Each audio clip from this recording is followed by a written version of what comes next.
What's up, everybody, and welcome back to Fireside Giants. I'm your host, Anthony Rivardo, joined by my co-host, Alex Wilson.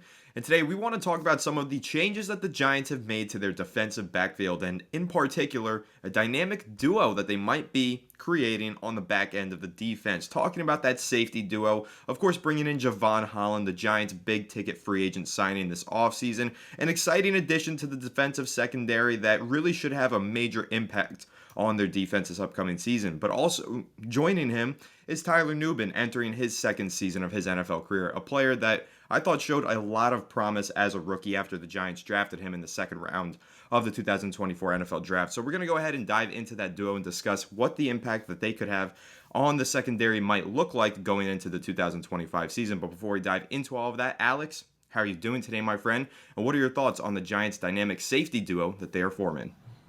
I'm doing pretty good, and yeah, I'm pretty excited about this duo. I think that the Giants have overhauled their secondary. Javon Holland, Paulson Adebo, they have a CB1. It really takes a lot of pressure off of Deonte Banks. And Holland at free safety, mostly, it feels like that's going to be what the Giants do. He's going to be patrolling the skies for them. And then you look at, obviously, Tyler Nubin. I thought it was a pretty good one. And I think, Tyler Nubin probably going into the box a bit more to support the run. And I think that's where we're going to see him really take another step forward. I think as a coverage safety last year, there was a lot to be desired, but he was a rookie. I mean, there's, a lot of his game still being developed. But we saw plenty of good qualities and really good, developmental traits from Nubin as a rookie. But really what stood out to me and a lot of other people is his run defense. It was borderline elite last season. He was in the run. He was taking the right angles, plugging the gaps. He was doing all the things you want from a safety perspective to help support the run defense. Now, the front four really was problematic at times in terms of stopping the run, but he stepped in and did a pretty good job, and I was happy with what we saw. Another year forward, physically imposing safety that I think, is capable of hitting pretty hard, and a guy that has a really good IQ on him, really good football intelligence, and just positioning-wise for stopping the run. He is going to be a real asset at strong safety. Jason Pinnock signing a one-year deal with the 49ers, I believe. They did not replace strong safety. They replaced free safety, which is where Nubin was playing mostly. So it's kind of interesting. They clearly visualize him being in the box more, stopping the run, but I do see his coverage game starting to expand a bit more as well and getting a little bit more involved, maybe against tight ends. We'll see how things kind of develop for him. But, what did you see from Nubin as a rookie that makes you kind of optimistic about his near future? Pretty much the same things that you mentioned. I thought that his ability in the box as in run support was pretty tremendous for a rookie. And just to add some more context, I think, there is a notion that Jason Pinnock was the team's strong safety last year. The Giants really didn't play with a free and a strong safety. They had a very positionless back end to their defense. Those guys moved around to strong side, weak side. It was really just depending on what the alignment was of the opposing offense, and that's how they would play their coverages. They could flip without actually moving from one side to another because they were both basically playing the same role, Pinnock and Nubin. And the context to add to that is the snaps by position for Tyler Nubin. He had 309 in the box and 372 at free safety. So it wasn't necessarily an even split. Yes, he did play a little bit more free safety, but it was pretty close to even. He was playing both positions last season as a rookie, but I thought that he played better when he was in the box, and that might be why the New York Giants are making this transition, bringing in a free safety, pure free safety in Javon Holland, who,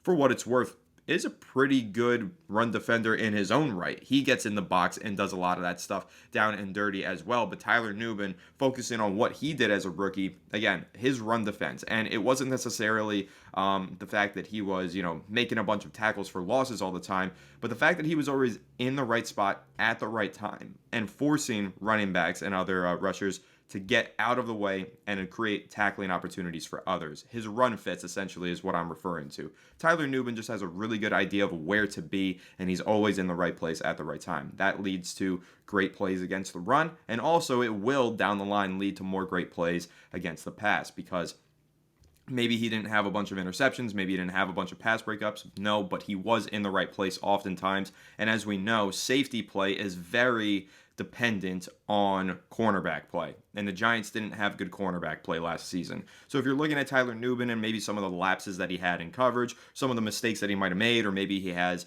a high completion rate surrendered, or maybe he has a low PFF grade, those things are true. However, they're all dependent on the fact that he was the back end of the defense. He is the final line of defense. The line of defense in front of Tyler Nubin was often failing Tyler Nubin in coverage, and that was the Giants' cornerbacks, of course, with Deonte Banks struggling and with Adoree Jackson being washed up. So that really held Tyler Nubin back in coverage. I think this season, we're talking about the addition of Javon Holland and that impact that it could have on Tyler Nubin, but I actually think the addition of Paulson Adebo is going to be more impactful for Tyler Nubin because he's not going to have to cheat to one side of the field. I think that one particular play that really stands out for me was last season versus Dallas, right? The CeeDee Lamb's 55-yard touchdown. He burned Deonte Banks off the line of scrimmage basically as soon as the play began. That was way too soon and way too fast for Tyler Nubin as a rookie to react to and make the play. So it looked like a busted coverage from Tyler Nubin. He didn't play his zone properly to make the tackle against CeeDee Lamb in one-on-one. However, that's a really, really tough ask for a rookie safety to do when your cornerback got beat within the first second of the play. That shouldn't happen anymore. Those moments should be very few and far between. We shouldn't have Deonte Bank auto losses on the line of scrimmage anymore going forward. Paulson Adebo should be able to keep things alive at least for a second so that Tyler Nubin's allowed to react and make a play on the ball in coverage. That's where I think the big difference maker is going to be. So if Deonte Banks can take a step forward, now going back into a CB2 role, I think that will help the defense a lot. But really, adding Paulson Adebo, that first line of defense and coverage, will simplify things for that last line of defense and coverage, which is Tyler Nubin and Javon Holland. So that's where I really think we're going to see strides in Tyler Nubin's game. I think he's going to continue to play well in the box and outside of the box because I think the Giants are still going to be pretty positionless and have him play both spots rather frequently. But I think when he is in coverage, that's where he had room for improvement. But that room for improvement is largely going to be made up by the addition of Paulson Adebo. Absolutely. I mean, I see a lot more turnover potential in this defense already. I mean, last year we just didn't have the ball hawks. We didn't have the veteran support. Adebo is known for creating turnovers. He's a risky cornerback. He gets burned one play and he'll pick it off the next play. That's what a lot of Saints fans were saying about him. Javon Holland, another guy who has had a lot of success, turning the ball over in his career. Last year didn't have an interception, but it's not a rarity for him to get a pick every now and then. We forced several fumbles last season as well. Yeah, so, it's and another he's actually really good at that. When I was watching some Javon Holland film, one thing that really impressed me, he's got that peanut punch down. He really does know how to force the ball out. A couple of guys in the Giants do. I think Okereke had a couple of those. McFadden has had a couple of those too. Drew Phillips too. Drew Phillips had a couple of those. Like this team is going to be a little bit more adept to creating turnovers, which will be good depending on who their quarterback is next year, if it's a rookie or a veteran, just keeping the ball on the offensive side. And, Nubin's role kind of developing here into a strong safety. I think this is a little bit more of, we talk about the word identity, the Giants have failed to have.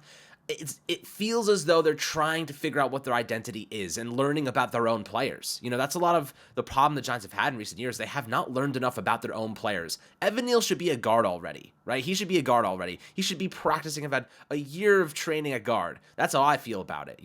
I feel like they have really struggled to learn about their individual players and what they can do to maximize their value. I think that they're learning a little bit more about them now and just trying to apply that. Guys like Nubin, even how they applied Neighbors last year, the value they see in Slayton, Theo Johnson, learning a lot last year and becoming a more prominent piece down the stretch. Tyrone Tracy and his rookie campaign. Like there are players that they're learning and seeing how they can be successful and how they can position them long term to be impact players for this team. There's still some players that need to kind of elevate in that regard. I think Kayvon Thibodeau is one of those guys that's still kind of learning what his identity is in the NFL. A couple others, but for the most part, I do believe that if you're the Giants and you're looking at some of the young pieces on this team, how do they fit your scheme the best? How do they help you and be contributors at a high level? I think Nubin playing more in the box is a good step in the right direction because he was so excellent against the run. They want him in that role. They want him down in the trenches to help and support the linebackers and support the defensive front. And in coverage, as you mentioned, Adebo and having Banks against CB2s and secondary receivers, rather against WR2s, like this is a situation where now you're not going to get destroyed in coverage every time. Now you're going to have this pass rush can hit home a little bit more because the coverage will hold up. You know what I mean? So like having Holland back there at Debo, it's going to be game changing. And we made it a priority this offseason, Anthony, to kind of suggest like they need to bring in veterans here. They need to bring in guys who are going to lead and set the table and be examples for these young players. Hold them accountable. Like Deonte Banks, you could tell how much he missed Xavier McKinney last season. He missed the guy that held him accountable, held him, to a higher standard. And now I think he has two guys that are going to hold him to a higher standard. And I think that we're going to see a much better version of Banks this season just because of that alone. Absolutely agree with you. I think that veteran leadership quality that you're referencing is important, but I also think that veteran experience quality where Deonte Banks was not used to going up against CeeDee Lamb for 30 snaps in a game, right? But Paulson Adebo's done that before. Like, he's gone up against WR1s and he's faced off against the best of the best, and he's been asked, hey, the game plan relies on you slowing down this dominant wide receiver. Can you handle it? And Paulson Adebo has handled it. Deonte Banks wasn't able to handle that last year because the Giants really did just kind of throw him into the fire. Yes, it was the second season of his career, but in his rookie season, with Adoree Jackson there and Adoree Jackson playing at such a high level against guys like Justin Jefferson and so on and so forth, Banks wasn't asked to do a lot of the heavy lifting that he was asked to do in year two. But this year, I think he'll be asked to do even less of that heavy lifting, which should be really beneficial to him to just kind of sit back and allow the game to come to him more so than trying to attack it head on. So I think that's going to be really crucial, that veteran leadership, like you said, as well. And I've said this before,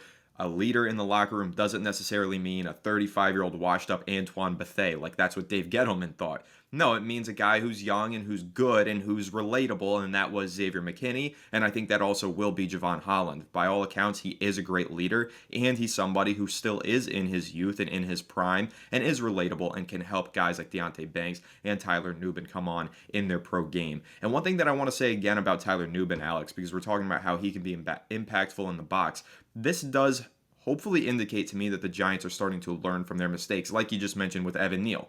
Clearly, the guy is a guard, but they just refuse to put him at guard. They're like a year late here. Well, I don't think they're late on making Tyler Nubin more of a box safety. In fact, I think they're early and right on time, because when you're looking at Tyler Nubin's career through the collegiate level, yes, he played a lot of deep safety, but where was he limited? Getting from the middle of the field to the hash. Why? Well, he's not the fastest, most athletically gifted guy. He's really more of a technically sound player from the safety position. That was evidenced by his 40-yard dash time, which came in the lower percentile for all safeties last year. So despite the fact that he was, by all accounts, the top safety in the draft class, the major concern and the reason that he fell into the second round was because he didn't have that elite athletic profile. That really is something that you can get away with at the collegiate level and get away with a little bit less at the NFL level because the game is so much faster. But where you can mask that potential deficiency, put him in the box and let him get his work done there. And that's what the Giants are doing. So that's what I feel like, maybe we are making steps towards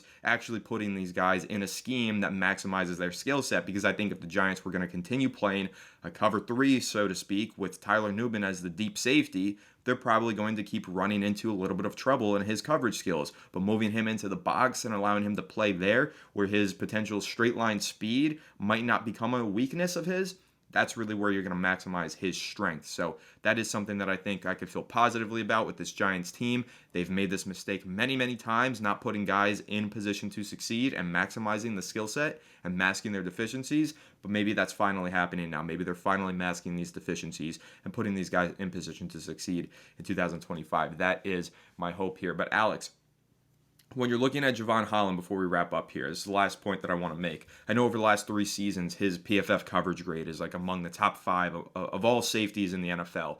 How should that fix a lot of the problems on the Giants defense in your mind? The fact that they could just, if they are in a cover 3, drop him down in the middle of the field and say, hey, anything that goes deep, it's yours. Go ahead and go get it, buddy. Jevon Holland, what kind of impact can his coverage skills make on the back end of the Giants defense? Jevon Holland on the back end, you're going to see a lot more discipline. And I think that when you're looking at the situation at hand with the Giants secondary last season, there was just minimal discipline. They didn't have someone they could trust. Nubin was just so raw to the position, and he was playing much better against the run. They wanted to move him up a bit. They just didn't have someone in the defensive backfield they could trust to say, this guy's going to be able to make the right reads, take the right angles, make the right plays. And I think ultimately that was a huge liability for them. They were beat downfield. I remember that game against CeeDee Lamb when Banks was getting absolutely murked and Newman was taking poor angles because he was so inexperienced and did not know. You've never seen players like this. Look, Javon Holland's been going up against Tyreek Hill in the secondary for the last couple of years. So, I think he gets speed. He gets the angles. He gets the approach. And I think that's going to be a huge insurance policy for the Giants defense, knowing that, downfield, when there's a problem, their free safety is going to be there instead of it being an inexperienced guy that just doesn't really get the angles just yet and is still learning the game. That capability and coverage is critical, and it allows them to shorten the field really and keep things in front of them. And it kind of convinces opposing teams to not take shots downfield, and really keep things, in the intermediate range where the Giants can be a little bit more, limit damage plays, I'd say. So I think that Holland's impact there is going to be exponential. It's going to really help shorten the field for the Giants and keep things in front of them. Totally agreed. I'm really excited to see this safety duo take the field, plus the addition of Paulson and Debo. I think this Giants secondary should take major strides forward in 2025. But that's pretty much going to wrap this one up. Make sure to leave a like if you enjoyed, subscribe to the channel if you're new, ring the bell so you don't miss an episode, and comment your thoughts down below in the comment section. If you're listening to Apple or Spotify, make sure to leave us a 5-star review. Go ahead and follow us on all of our social media channels at Fireside Giants. Without further ado, catch you all on the next one. Have a good one, and let's go Giants.